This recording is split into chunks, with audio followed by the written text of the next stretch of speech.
And you're just in time for Richard Mwenje exclusive, your only point of call on matters, politics and governance here on Herman Manyora's channel. Indeed, it is a distinct pleasure and privilege to have you on board.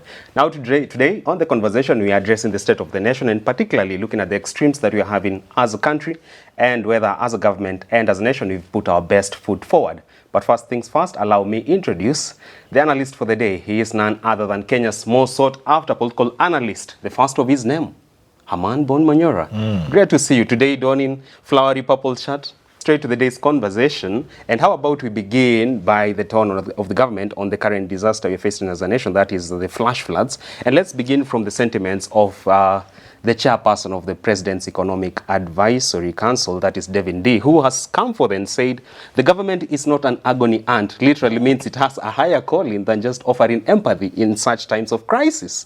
What do you make of this statement from Devin D and even the tone attached to that message? You read the tweet? I read the tweet. Why didn't you read my response? Well, now share for the masses. Yeah, I told him, today, there have been, we've been measuring success of a country, GDP, what have you, national income. Then we changed that. We say, it's the national happiness index that matters. Government can go on top of Mount Kenya and tell us what they have done. But so long as we don't feel it, they have done nothing. So, if you want to know Kenyans are happy with the government, they must also be happy themselves. So people are happy if they're able to put food on the table in an affordable way, not free. They're able to take children to good schools, affordable, high quality education. They can access health care, whether they pay for it or whatever. National happiness is more important than national income or GDP. People don't eat GDP. World Bank reports. Whatever you do as a government, it must translate to happiness among your people. So David Ndii, and I don't blame him. Who do you blame? Like you, who call yourself economists, you are just houseboys to the World Bank. You can't discredit our profession. No. Economists, as I know them today in this country, they are just houseboys and housegirls of the World Bank and IMF. Look at the role. Your prescriptions do not put the people into the picture. Any socioeconomic problem that is sorted within a matrix that does not consider people is a useless, is a dry, useless, insensitive classroom stuff. Classroom knowledge brought to you by the World Bank. Are you saying even the post-COVID economic recovery measures that were presented forth to us by IMF, World Bank this far have little to write home about? So nonsense. So long as people don't feel it, they are not happy, then you are wasting your time. Then again, still on the issues... Because you see, what are these recovery measures when businesses have closed in Nairobi? Chemists, as I knew in Nairobi, they are no longer there. When Indians and the rest of the people in the industrial area have been made to close their businesses and import cheap imports of the same product they used to produce. So what measures are those? These are useless measures. Measures that make electricity so high that it doesn't make sense to be an industrialist, to produce anything in the factory. Instead, you say, oh, these people are clever. I'm also cleverer. Instead of paying workers, buying electricity, paying for electricity, everything, it's easier to import the same things from China. So what measures are you talking about? Are you then saying... This is kindergarten economics. We can do away with the Council of Economic Advisors? In fact, we don't have one. What council? When Nyang Nyong and the rest of his team came up with a grouping or with some think tank for Kibaki when he took over, it was seen. The thing they did was seen. But this one of Ndii is just a joke. It is a joke? A big joke. Let's advance this conversation, and particularly on the ravaging floods. This far, one of the measures that seems to be best presented forth by the government is that of offering prayer and solace to the families of those affected. Yes, on the other hand, they are trying their best, resource-wise, to help those affected. But this conversation about let's offer prayers and prayers and prayers, are we commercializing religion on this matter? I've always said this. Let's not go there. Religion is a very personal thing. And that's why I hate it. People bring in the first lady and even the second lady. Dorcas, second lady, and Rachel, first lady. They are highly religious people. That is their personal thing. Them and their gods. Leave it to them. They can offer prayers to the country, they can offer prayers to their family, to themselves. That is, religion is a highly personal thing. But if we want us to engage intellectually at the role of religion in backwardness, that we can do at a very philosophical level, which I don't think is what we are doing here. Yeah. Very well. So you've taken concern with the annual prayer breakfast. There's one set for end of May. And one of the key themes that are said to be addressed there is... And once in a while I send you to represent me. Yeah, I don't know why you do that. Yes. But it has been scheduled for 30th of May this year. I'll give you my card. You won't attend it? No, I can't. I'm not a pretend. I say the truth. Yeah. I paid for it. That's why I'm at my age and I'm not a rich man. I could have been very rich.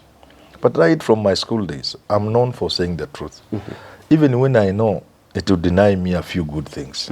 Yeah. So I'm okay. I'm at peace with myself. We should be more vocal on policy measures at such times of crisis. So when people gather to pretend, how can I join them? You can't do that? No.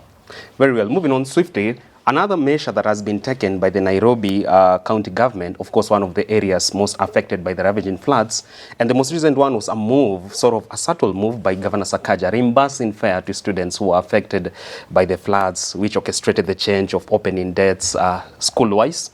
And it begs the question from an economic perspective, doesn't this raise some accountability issues in the fullness of time? You know, I remember when America was doing primaries and delegates, Republican delegates, I think we were meeting somewhere, and the issue of whether Trump could take care of them or not, I think something around those lines. I learned that in America, if you did anything like that, it's a very serious offense. There is no country that should allow people to carry cash and just flash it to people. That's where are you getting the money from? If you are able to refund fare, maybe, then I tweeted, I asked Sakaja, where are you getting this money from? And if it's government money, how are you going to count for it? He just answered me in the tweet, one word on X, mine. His money. This is not the first time. That time he had gone by helicopter somewhere and asked him, where are you getting this money? Because we have a rough idea of how much it will cost to hang around with a helicopter the whole day. And he said he's in sources. I told him, you see, people should not think Kenyans are stupid. Maybe he's a philanthropist. If you are able to flash around 2-3 million in an event, to fund fares of 1 million, 2 million, we just need to look at your tax returns. A man who can give away in 10 million in a weekend, he should be paying millions in taxes every month. So we are not stupid. They may have the money and we don't have it, but we are not stupid. He's not of the caliber. No, we are not stupid. We are philanthropists? No, a philanthropist is a person who has made his own money. Who has earned money, has created wealth, and from that wealth is able to contribute to society in some way. At a philosophical level, I can tell you, is also an admission of guilt. Philanthropy is based on the admission of guilt, trying to block guilt. But that's philosophical. But down here where we are now, if you are able to give school fees, refunds to children, it means you are a millionaire, multimillionaire. Let's look at your tax returns. Would you then say that was more of politics of populism from Sakaja, Governor Sakaja? It's a simple cheapness. Government can come up with mitigation during disasters. By law, counties must set aside 2.5%, I think, of all the money they receive, set aside for disaster management. So Sakaja should be using part of that money. But then there must be a structured way of doing it. You have to go to the National Assembly if it is parliamentary thing, or you have to go to a county assembly, or you have to use relevant organs to assess the problem and how to address that problem and how to account for the money. This is what I was raising. But he answers me, is my money. If you have money to spare with a helicopter the whole day, several days in a month, distribute monies in thousands to every child who is in Nairobi in uniform, let us see your returns, tax returns. You invite KRA. It's tax returns that you show me. You have so much money and you pay so much money that on the profit side of what you do, there is enough for you to set aside for philanthropy. We are not stupid. You know, these guys think we are stupid. You know how people weigh, you know how watu wanapima sisi? Underrating social intelligence and public intelligence. They think because we don't have money, we are also just equally stupid. They conclude, if Manyora is not rich and is not staying with us in Karen, then on that basis alone he's stupid.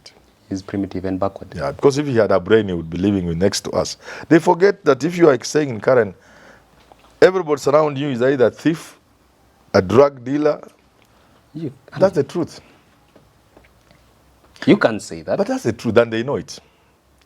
I said one day, I think in class, I told students in my class, I don't know whether it was your class, I said them, if you stay in Lavington, Runda, what, chances are your father or your mother is a thief.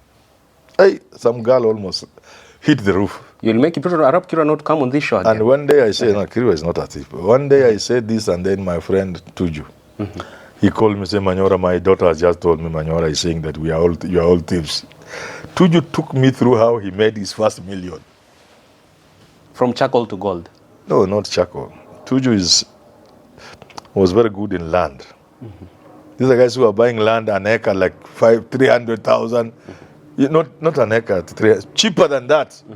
10,000, 20,000. As then the land became more, and then he has learned how to invest in land. I'm not defending, but I'm just saying he explained away.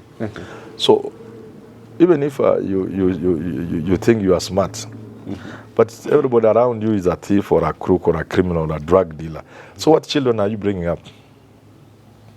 Your children will rather be like me. If I was an inspiration to your child, to your boy, he'd wish to be like Manyora. But not like your neighbor who is a non-drug dealer. What inspiration does that give to your daughter? These people are stupid. When you allow money to control your thinking, you become very stupid. Very well. Yeah. Rightly put there. And let's talk matters to do with the government's messaging in the time of crisis. Very recently we saw 11th hour changes in school opening dates, and now we are seeing conflicting figures coming from different parts that have been affected by the ravaging floods. And it points to the direction of a government that is not in sync, especially on the communication matter. Do you take concern with the quickness of every state officer to pronounce themselves on the current disaster? You know, the problem we have is that the government was formed expeditiously. No, not expeditiously. That's a word I'm looking for. Just for political convenience. Very little consideration was given to merit. We have said this countless times, from cabinet secretaries to everybody else. Government disregarded meritocracy. But also critical is that the government seems to be run from one center. So you want to blame Machogu because surely he may not be the best ministers. I mean, when I look back at ministers of education, he doesn't match any one of them. But I have to also be fair to Machogu, not because he's my minister and he can sack me, but also because to what extent does a minister in this country have control of the docket they run? They don't have free hand to apply themselves? I'm asking the question. That extent may be very limited. If you have a government where everything is done from the center, it can be very dangerous. Because how could Machogu cancel opening date, school date, at midnight? Not at 1 a.m. On the material day? Children had already begun traveling on Saturday, and is canceling on the morning of the school opening date. How many children were en route to school? In the days of social media and fake news, even me, when I saw it, I didn't believe it was true. Me. Now you can imagine an average person. I didn't believe it was true. It took long for me to counter-check. You know how you counter-check? True. Verification. Yeah. To see whether this news is verifiable or something like that. Verified news. It took time for me to conclude it was true. Somebody had cancelled school opening at midnight. And I tweeted. Because it was always obvious. I had even said, surely, who is this foolish to want to make children travel with this havoc? Look at the rain of the other day, or this yesterday or the other day. Now, the same people, even now they are not speaking to school openings. They are still stuck to Monday. Instead of being wiser now and say, okay, we made a mistake, let us communicate to the public, to parents, to school children, that whereas we would wish to open on Monday, this will be subject to confirmation, which we shall give latest by Saturday. Look, it is so simple. Oh God, it's so simple, so basic, effective communication, so natural. They now want to wait until you either cancel the last moment or let children just go. What is so difficult at admitting there's a problem? Are you the one who has brought these rains? Government has not called the rains. What's so difficult, government telling parents now, to avoid the mistake we made of cancelling opening when children were already on the way, on transit, we are now putting you on alert. The date remains 6th, Monday. But that date will be confirmed by Friday or Saturday because of we are still monitoring. What is so difficult saying that? Look, that's what I'm telling you. We have a problem in this country. We have a problem. And I'm almost begging the president, please find it in your heart to think about Kenyans.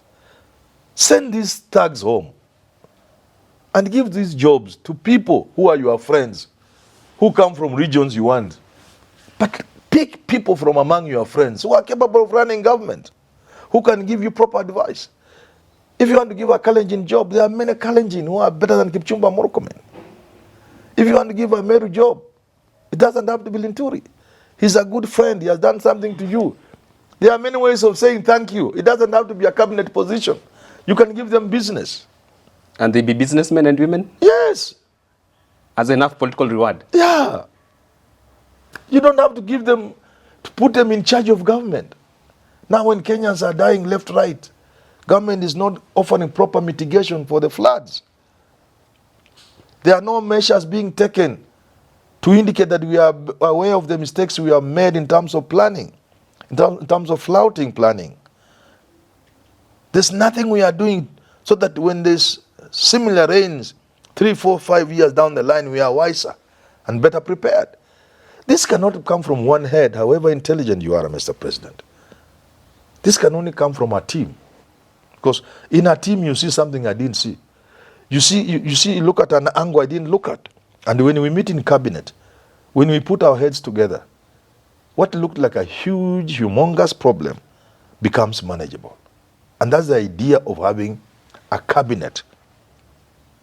And I'm not even asking the president to do what Abraham Lincoln did. No. I'm just saying from your team, from your friends, from your camp, from your political party, from the regions where you got support, go there and get the best people you can get. We don't ask you to do what Abraham Lincoln did, where the famous cabinet of rivals. He formed a cabinet of all the people who are competing against him. The famous cabinet of rivals. I'm not asking the president to do that. If you want to give Aluya a job, must it be Mudavadi? Even this political convenience. If you want to get a speaker from the Luya, it doesn't have to be Wetangula. And I'm not saying there's anything wrong with Wetangula. I'm just giving an example. If you want a CS in charge of health from Western, and it has to be a Luya, a Pukusu, and a woman. And female it doesn't have to be Nakumicha.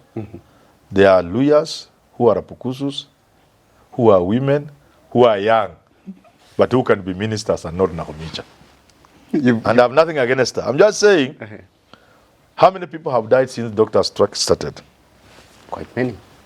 Whose death is directly attributable to the doctor strike? How many? How many families have had to sell their land to transfer their patients from government hospitals to private hospitals? How many people have had their future destroyed because of this doctor strike? How many? They are there, and there are many. How many families will never recover because of this doctor strike? Because the money you had put aside to pay for your children's fees now went to transferring your patient, a family member, from a public hospital where they were getting attention to a private hospital. So there's no more fees. And some of these children may go into cutting sugarcane and they may never go back to school. So you need a person with the capacity to understand the implications of things like doctor strike. Unfortunately, the people we have as cabinet secretaries like Nakomija cannot understand that. And I don't blame them because these are good people. I have repeated many times. I have never met Nakomija. But from what I see, she's a good girl.